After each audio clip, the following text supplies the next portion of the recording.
नमस्कार, आप देख रहे हैं जेनेथ थिंक यूट्यूब चैनल में हूँ ईशा और आज हम आपको दिखा रहे हैं एक बड़ा अपडेट। भारतमाला परियोजना के अंतर्गत वाराणसी कोलकाता ग्रीनफील्ड एक्सप्रेसवे निर्माण में आए नए मोड़ की सच्चाई।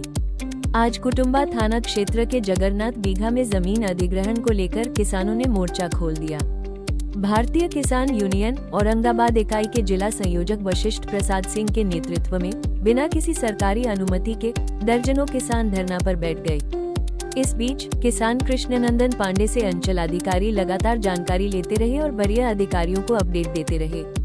किसानों के विरोध के चलते कंपनी की मशीनें मौके पर आकर भी काम शुरू नहीं कर पाईं। लेकिन कहानी यहीं खत्म नहीं होती। जगदीशपुर पंचायत के कर्मचारी धर्मेंद्र कुमार धरना स्थल पर पहुंचे और सूचना दी कि अनुमंडल पदाधिकारी और इंस्पेक्टर संजय पांडे खुद बातचीत के लिए आ रहे हैं। ये सुनते ही किसानों की भीड़ और भी अधिक जुटने लगी। शाम करीब 5 बजे प्रशासनिक अधिकारी पहुंचे और किसानों से बातचीत शुरू हुई। प्रदर्शन के माध्यम से जिला पदाधिकारी को संदेश देने का कार्य किया। ये हमको इस बिंदु पर आप न्याय दीजिए।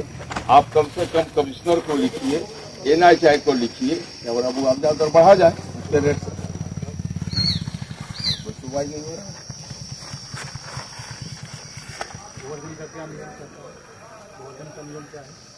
भोजन का नियम को ये सारी जमीन जो है किसकी सरकार की? आप किसान हैं, आप किसान रेंटर होने के नाते आपका वैधानिक अधिकार है, क्योंकि ये संपत्ति का अधिकार आपका वैधानिक अधिकार है, मूल अधिकार नहीं है। एक बार जब आप रेंटर हैं तो आपको मुआवजा मिलेगा। किसान है, आपकी जमीन किसानों के साथ हमारी। अब सवाल है कि इसका तय कौन करेगा मुआवजा? तो मुआवजा सरकार ने तय किया। जमीन सरकार की, मुआवजा सरकार ने तय किया। जब सरकार ने मुआवजा तय कर लिया कि हमको ये देना है और उसमें सारी प्रक्रिया हो गई, अब पीडी भी हो गई। पीडी होने के बाद वापस जमीन सरकार को दी। सरकार की जमीन सरकार ने वापस दे दी। आप रेंटर थे, आपको मुआवजा मिला। अब आप मुआवजा ले नहीं रहे हैं, तो हमको ये मुआवजा नहीं चाहिए। कोई बात नहीं, आपकी जमीन है, आप मांग सकते हैं, भाई आपका हक है। आप चले गए आर्बिट्रेशन में। आर्बिट्रेशन में गए तो आर्बिट्रेशन का जो न्याय होगा, जो उनका फैसला होगा, सरकार मानेगी, NHI मानेगी। सरकार का काम, सरकार की जमीन आप क्यों रोकने और कौन रोकने वाले? आप होते हैं, बताइए। हमको जमीन का संवैधानिक अधिकार है कि? बिल्कुल है।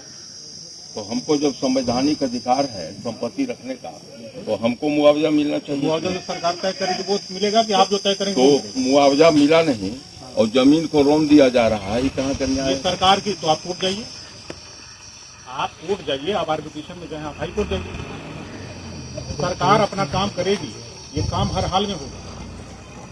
ये रोड जो है लोकहित का काम है, और लोकहित है ना, व्यक्ति हित के ऊपर होता है हमेशा। कृष्णनंदन पांडे ने सुप्रीम कोर्ट का आदेश दिखाया, परंतु अधिकारियों ने जवाब दिया, अगर आपके पक्ष में स्टे ऑर्डर है तभी मान्य होगा, अन्यथा कोई दूसरी केस की कॉपी हम स्वीकार नहीं करेंगे।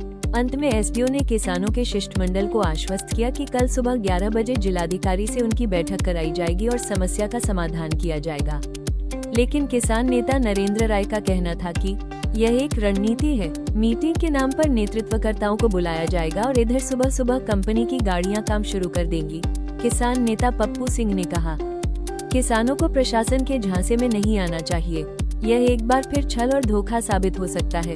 जैसे ही प्रशासन का काफिला रवाना हुआ, भारतीय किसान यूनियन के प्रदेश प्रभारी दिनेश सिंह ने SDM के बयान की कड़ी निंदा की और जिला संयोजक वशिष्ठ प्रसाद सिंह से किए गए अभद्र व्यवहार की आलोचना की।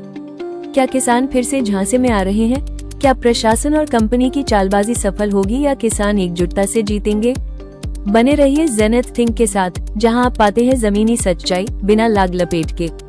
वीडियो को लाइक करें, शेयर करें, कमेंट में अपनी राय जरूर बताएं और चैनल जेनेथ थिंक को सब्सक्राइब करना